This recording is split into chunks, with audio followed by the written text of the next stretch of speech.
Pues soy José Luis Ruiz Moya y soy psicólogo y trabajo aquí ya desde hace 4 años en el Centro Asperger aquí en Sevilla. El autismo en realidad es un espectro, por eso lo llamamos trastornos del espectro autista. Es un espectro de diferentes trastornos que podríamos decir que lo que tienen en común, entre otras cosas, son un enorme déficit a la hora de interaccionar con el mundo social, con el mundo de las personas. También detectamos déficit o detectamos síntomas en cuanto a que hay una serie de intereses muy restringidos que desde fuera pues se ven como obsesiones, ¿no? Pues puede haber chicos obsesionados con los trenes, obsesionados con determinada serie concreta, obsesionados con las fechas históricas. Esto es lo que nosotros llamamos intereses restringidos. Luego también detectamos déficit en cuanto a una serie de rutinas y estereotipias, ¿no? Son personas en determinados casos muy inflexibles, muy reactivos ante el cambio del entorno, ante el cambio de rutinas. Entre todos estos síntomas que además cada persona con este diagnóstico suele tener su historia diferencial, es difícil encontrar dos personas iguales, ¿no? Dentro de lo que es el espectro autista. Básicamente lo fundamental es un gran déficit a la hora de entender el mundo social. Todo esto está enmarcado dentro de un déficit a la hora de aprender todo lo que podríamos denominar un poco el aprendizaje implícito, todo aquello que no está escrito, ¿no? Las normas sociales normalmente no las tenemos que aprender por escrito, sino que es algo que tú vas aprendiendo con la experiencia. Este tipo de personas tiene esa dificultad, no perciben, no procesan adecuadamente todo lo que son las normas implícitas en cuanto a lo que es la relación social. También es un trastorno que estaría dentro del espectro autista, de los trastornos del espectro autista, y podríamos decir que estaríamos ante los casos menos severos dentro de lo que es todo este conjunto de espectro autista. El síndrome de Asperger, digamos que no estaría afectada, o sea, no es una característica del síndrome de Asperger un déficit en cuanto a la inteligencia. Podemos encontrar personas con síndrome de Asperger con una inteligencia alta, con una alta capacidad, y podemos encontrar personas con una inteligencia normalizada. Esto no es un trastorno transitorio, esto es un trastorno de origen neurobiológico y por tanto está ya en el nacimiento de la persona, aunque se detecte más tarde, pero es un trastorno que le va a acompañar toda su vida. No es fácil llegar a un consenso porque cada investigación vuelve a veces, digamos, a matizar ciertos datos. No es lo mismo hacer un estudio aquí que en Australia, pero más o menos hay un acuerdo internacional, podríamos decir, a día de hoy, por lo menos, en el que más o menos está de acuerdo en establecer una prevalencia de 7 casos cada 1000 nacidos.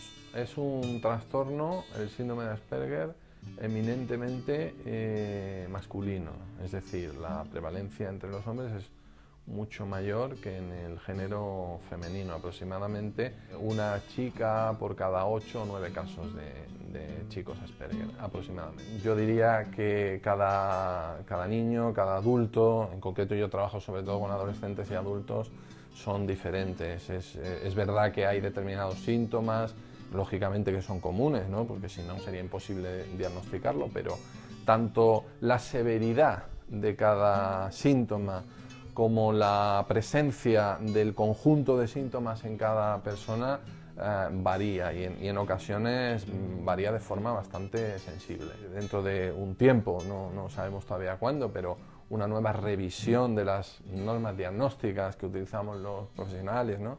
Que es el DSM. Va a salir una nueva.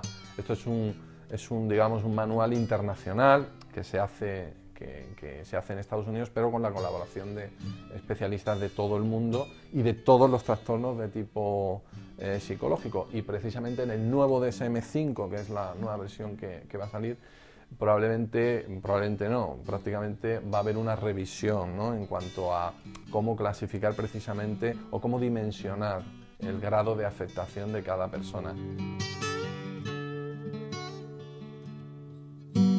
Podríamos definirlo pues como un dibujo o un esquema en el que de una manera visual transmites una información que sería mucho más compleja transmitirlo mediante lenguaje escrito o lenguaje verbal. Dices, bueno, pues vamos a hacer un dibujo en el que vamos a dibujar esa escena. A lo mejor la vamos a dividir en 3 o 4 secuencias y donde vamos a explicar, mira, cuando un niño te quiere coger una goma o cuando tú quieres coger un lápiz de otro niño porque el tuyo no lo encuentras, pues en vez de cogérselo, se lo preguntas. Y entonces con esos pictogramas pues tú puedes hacer como transmitirle de una manera más realista una situación cotidiana. Y entonces él puede usarlo como modelo a seguir, ¿no?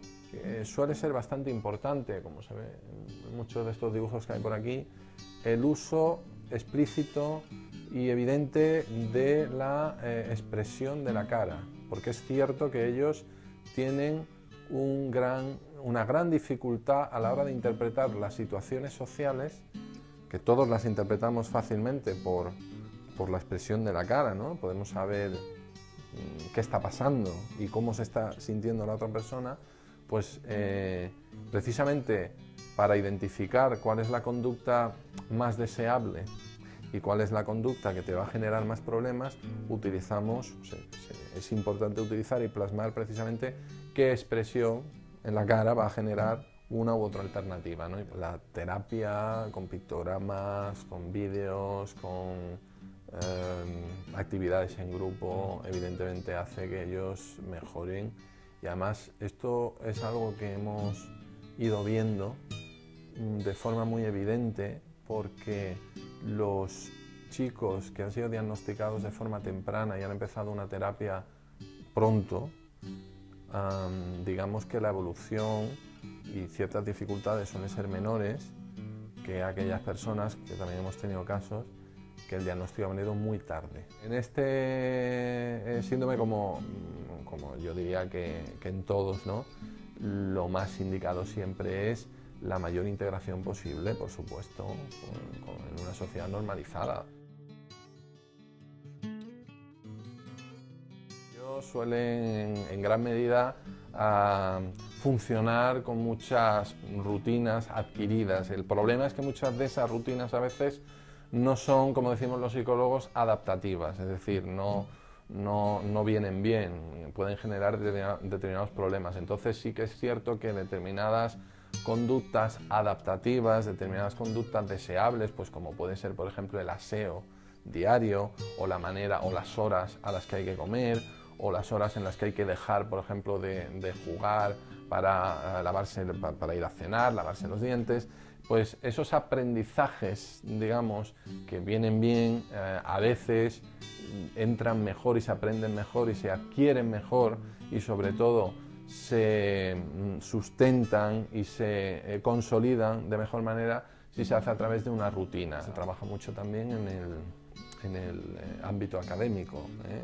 Nosotros cuando vamos a los colegios o a los institutos, los profesores, que muchas veces están desconcertados porque no saben muy bien cómo afrontar este tema, lo que intentamos es explicarles que ellos necesitan que se les divida y concrete y se le haga explícito diferentes fases del trabajo que tienen que hacer, de lo que se espera de ellos.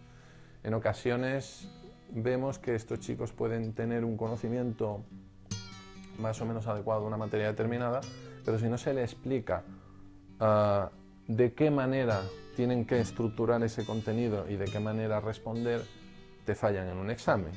Uno de los déficits que suelen tener estos chicos, sobre todo cuando son más pequeños, es estructurar adecuadamente el lenguaje, ¿de acuerdo? El lenguaje oral o el lenguaje escrito, que es una cadena de secuencias que una vez que yo voy escuchando yo tengo que estructurar y ordenar en mi mente, y eso les cuesta mucho trabajo por esa dificultad primero de entender conceptos abstractos. Por tanto, todo lo que sea, y el lenguaje está lleno de conceptos abstractos que todos manejamos, pero que para ellos pues es como un concepto en blanco, y por tanto no les permite realmente estructurar bien la idea que se le está transmitiendo. Ideas muy sencillas, como te decía antes, ¿por qué hay que lavarse los dientes? ¿Y por qué hay que lavarse los dientes después de cenar?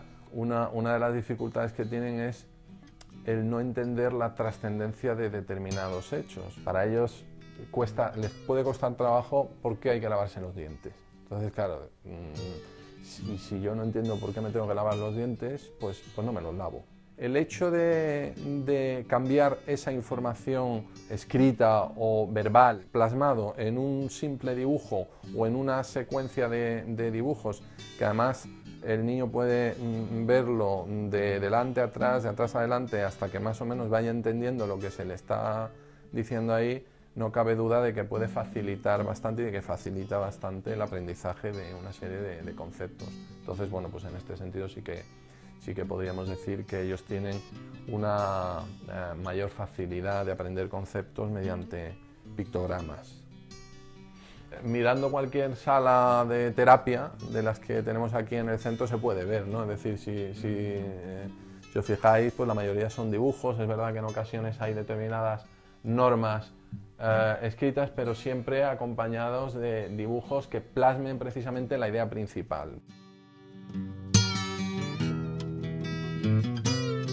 Una de las cosas que se suele trabajar con estos niños es precisamente lo que denominamos los círculos de confianza. Es decir, una conducta muy habitual en muchos de estos chicos es contar a un desconocido, pues a lo mejor un secreto o una confidencia o una intimidad de la familia, ¿no? Entonces, explicarle verbalmente, mira, si no es familiar y además es un desconocido, no le puedes contar según qué cosa. Sería casi hacer una enciclopedia. Para tratar de explicar esto se utiliza precisamente un pictograma, un dibujo en el que con dibujos concéntricos, ¿de acuerdo?, donde va situando a determinados personajes reales en la vida de esta persona, se puede contribuir y se contribuye de hecho mucho mejor a transmitir ese entendimiento. Estamos hablando con personas que están en la sociedad, por tanto vamos a tratar siempre de utilizar los mismos elementos que se utilizan con otros chicos. Cuando aprendemos, ¿no?, y cuando empezamos a entender cómo funciona la sociedad, cómo funciona el mundo donde vivimos. Lo que pasa es que con ellos pues hay que detallar más y hay, digamos, que inventarse y coger recursos, porque sí es verdad que no suele haber demasiados recursos específicamente para el síndrome de Asperger. La clave, el punto central, ¿no?, del trabajo con los más pequeños suele ser el saber manejar los mismos elementos que se pueden manejar en el colegio con sus iguales o en el tiempo libre, para ir viendo cómo esa persona interacciona con otros chicos e ir mejorando todo este déficit, ¿no?, en habilidades sociales. Realmente todos hemos aprendido a base de cuentos y a base de pictogramas en la vida, ¿no? Otra cosa es lo que ya el terapeuta haga con ese material, de qué manera lo trabaje, de qué manera lo enfoque en cada problema concreto, porque bueno, otros trastornos de aprendizaje, otros trastornos de conducta, evidentemente también se pueden ver beneficiados y de hecho se benefician y se utilizan, ¿no? Lo que sirve para todo el mundo también puede servir a los chicos de Asperger, y evidentemente lo que sirve para los chicos con Asperger puede servir para todo el mundo. Yo creo que en todas las consultas o en todos los gabinetes de trabajo con niños siempre ha habido cuentos, siempre ha habido dibujos. Lo que pasa que sí que es verdad que materiales específicos donde se trabajen déficits clásicos de los síndromes de Asperger, pues eso es muy difícil de encontrar. Los últimos años, ¿no?, es cuando se ha visto el poder, la importancia que pueden tener los materiales visuales para adaptar a este tipo de terapias, y me imagino que lo digital también, dependiendo de cómo esté configurado, pues permite una mayor interactividad, ¿no?, con el material que se esté trabajando, ¿no?